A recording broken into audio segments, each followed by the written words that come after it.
Hi, everybody. Welcome to our live stream. I'm Lauren Ramanzi, the co-founder of Hold It, and our mission here is to create a community for sharing ideas and knowledge in a safe space through interactive live streams and Q&A, with the main focus of focusing on human connections.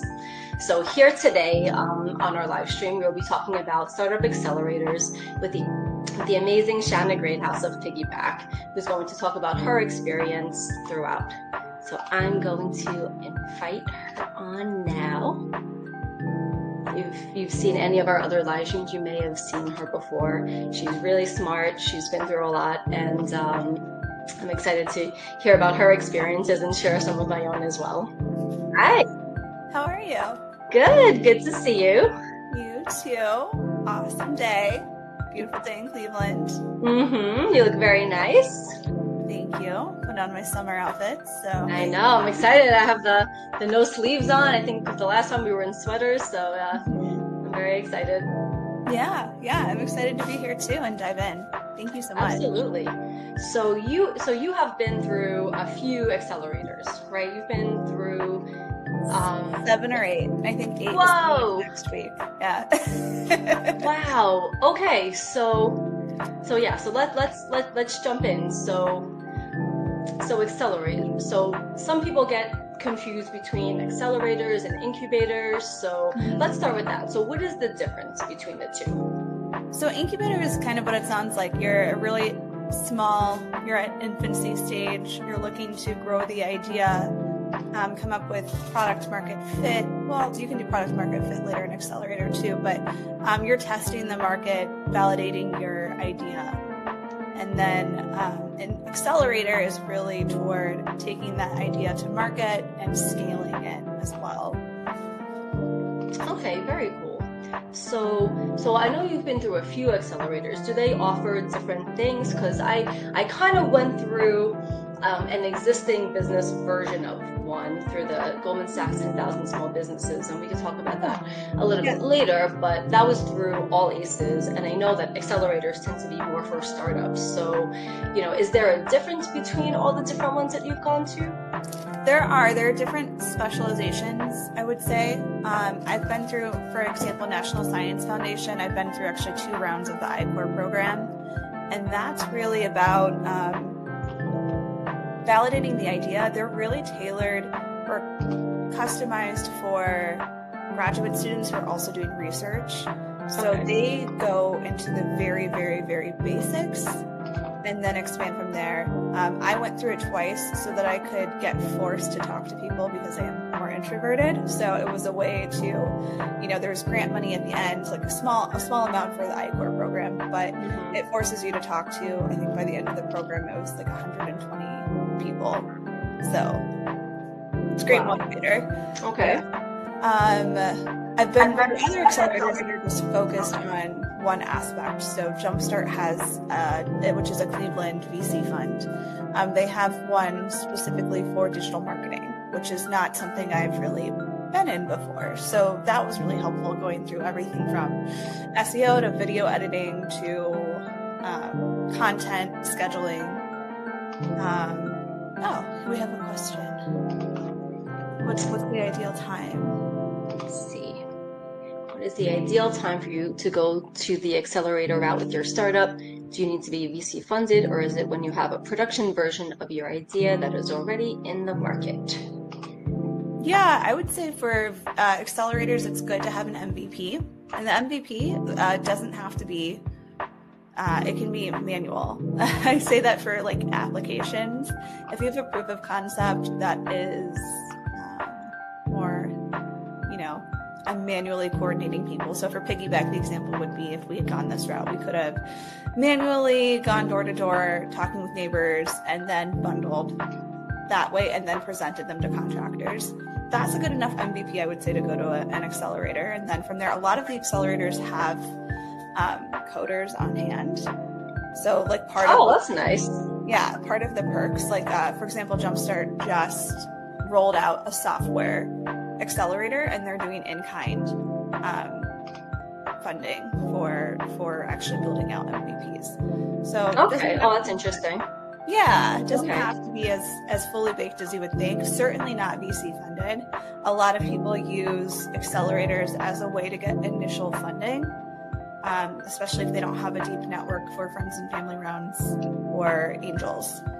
Sure.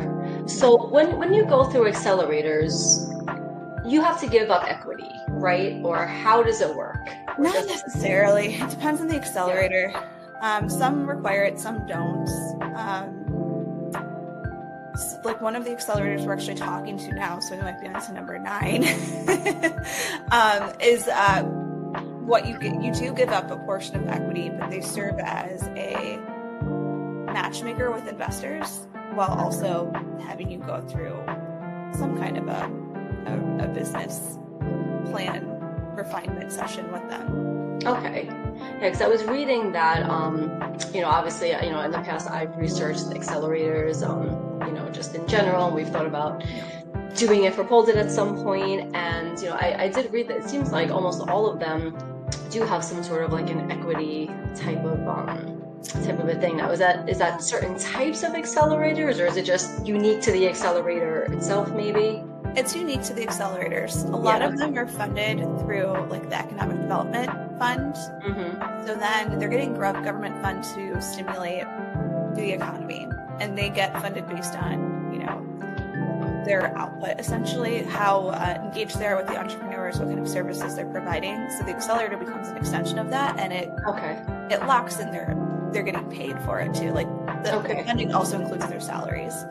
So Jumpstart for a long time was that way. Where like for the digital accelerator that I did, digital marketing, it was 7 or 8 weeks. I had great consultants that came in every week and proctored it, and there was no equity involved, and there was no initial payment either.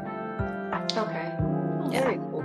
So the goal of accelerators then is to help you expand your idea and to also get funded. Is that correct? Or to at least help you put you in front of investors? Like that's something where like I've kind of seen different things from different accelerators. So so tell us a little bit more about that. It depends on what the accelerator you choose. The one I'm finishing up right now is through Sea Change. It's for social enterprises. It's a really great one. It is actually nationwide, so encourage anyone to take a look at it.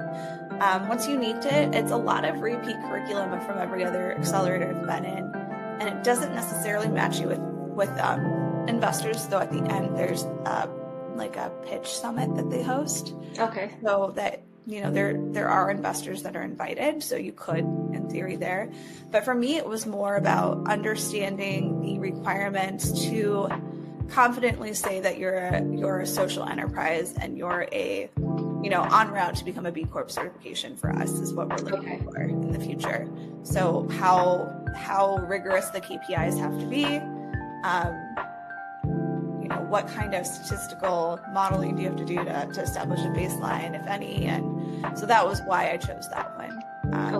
But other accelerators, they'll match you with investors. There's one I'm doing next week where that's the goal. Okay. Yeah. So I was going to say, so I know there are a lot out there, and I've heard there are kind of some scammy ones too that you really have to look out for, that some of them are just not necessarily worth the time in the association. So, so when you have gone through these and whatnot, what process did you use to vet them? So it's really easy to get really hyped up when you get into them. I would say I had been a founder for like 2.5 months. I went through a process with an accelerator that is a TV show, which I wasn't thrilled with. Oh yeah? Which one? I don't want to say because I don't I want to watch you. We're going to look at you, Shana. No, I didn't actually do it. I didn't. So I decided against it because it did come across as a bit scammy. More for it was an interview value, right? Yeah. It was to take place as like, it was a mix of tech plus mostly small businesses, so more like the Goldman Sachs kind of oriented model for the small businesses, which was the first thing. Like, I think you should go toward an accelerator that complements your niche, and it was a competition, but then there wasn't actual prize money at the end. And then you could only stream it through their app or on Facebook, whenever I Googled, like I did the search in Meta for it, it like didn't come up. So I'm like, and you paid money to participate. Okay. Yeah. So because there's all kinds of red flags there. Yeah. You said like 3 different. Well, the lodging makes sense, right? I guess. But I don't know. Go to Oklahoma with a bunch of strangers for like 2 weeks. I mean, it seems like the real world of like accelerators. We'll talk later because there's a tie. And there you go. That makes perfect sense. Yeah. I was like, I don't think about this one.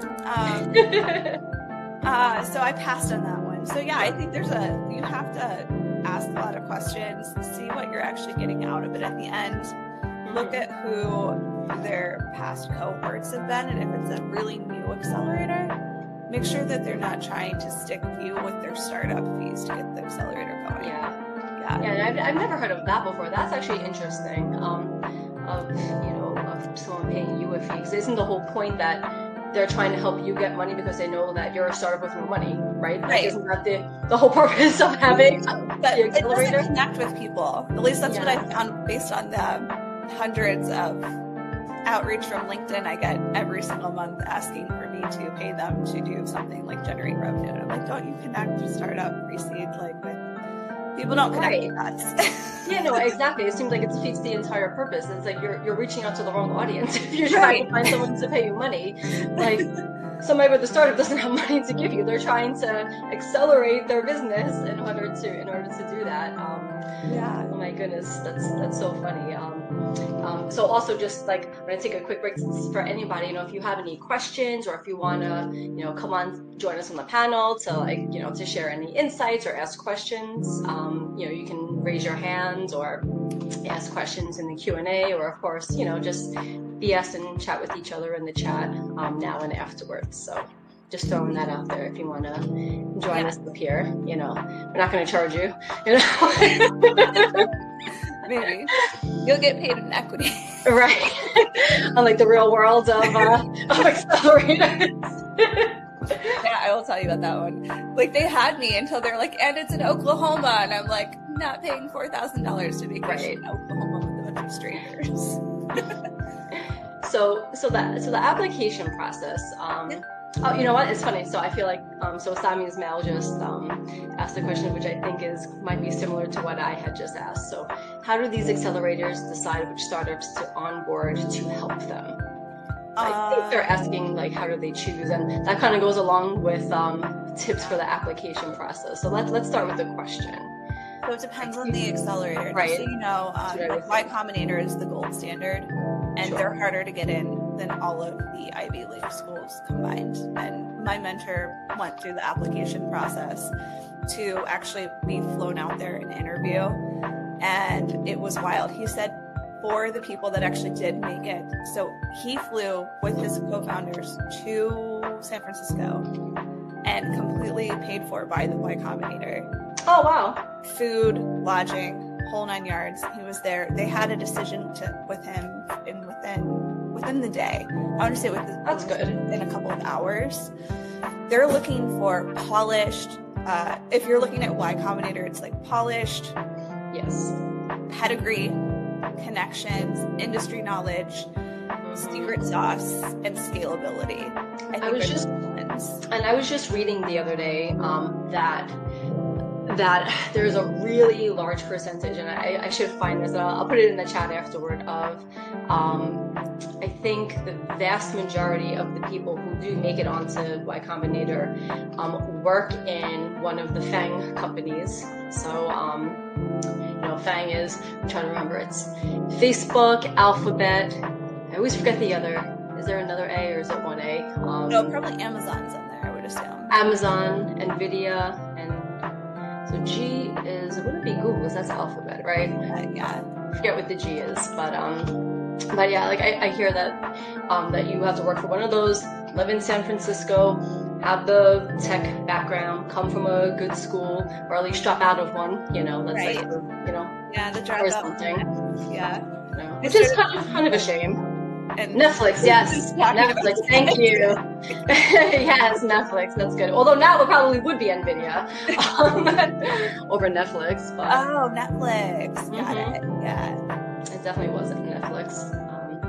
So like it's funny. I've heard some, people kind of having beef. I don't know if it's just hating beef or whatnot, but I know Techstars is really coming up in a national way. They're opening up incubators in different places. Yeah, they just opened, and I interviewed with Gabby down in Cincinnati through a referral. So thank you, Cindy, for that. So we're still waiting to find out, but they closed, I think, the Detroit one, but they opened the Cincinnati one, and they've shifted people from Toronto down to cover that one. So they are opening up in new markets. Techstars is, I would say, like next after Y Combinator. So, yes. Yeah. Those are the two main ones that I've heard of. And Techstars is definitely up and coming. And I do know it does seem to cater more to females, because Y Combinator historically is very, and this isn't meant to be like a woman like type of a conversation here, but it is the fact that Y Combinator is the percentage of women without a male co-founder is very low. So I feel like Techstars is a little bit more accessible and diverse. No, I agree with that. I agree with that wholeheartedly. And one of the perks that you get is you get AWS credits, you get, there's a lot of other things that come with that. So it's not just like the monetary thing, which Y Combinator, I think, just upped the amount that they're paying out at the end. Okay. It's also all the in-kind services and perks and things that you get along with it, which are very helpful. Is there something else? Very cool. Let's see. Oh no, that was like 13 minutes ago. What are some ways, here we go, what are some ways to make your business or startup idea stands out to get the attention of accelerators or incubators? It has to be novel, or have a lot of traction. Yes. Yeah. So do you think it has to have a lot of traction at the onset, or have the potential for a lot of traction? Because I know scalability is obviously a big factor, I would think. Yeah, it depends on the accelerator. I think for like a Techstars, it would be traction. Just because the competition is so high. But if you go to local accelerators, like I keep falling back on Jumpstart, but there are other ones in the Cleveland area too. It can be the potential as well. Also, belief in the founder's passion, how the founder presents really goes a long way, just like with pitch competitions. I mean, a lot of times the accelerator application process, you submit a pitch deck, you answer a bunch of questions, and then about 50% of the time they require a founder video. So you're pitching anyways. So presence goes a long way as well. Yeah, I would think that the video is probably the make or break for any application, because ultimately people can be very good at putting things down, and I come from the world of experiential marketing.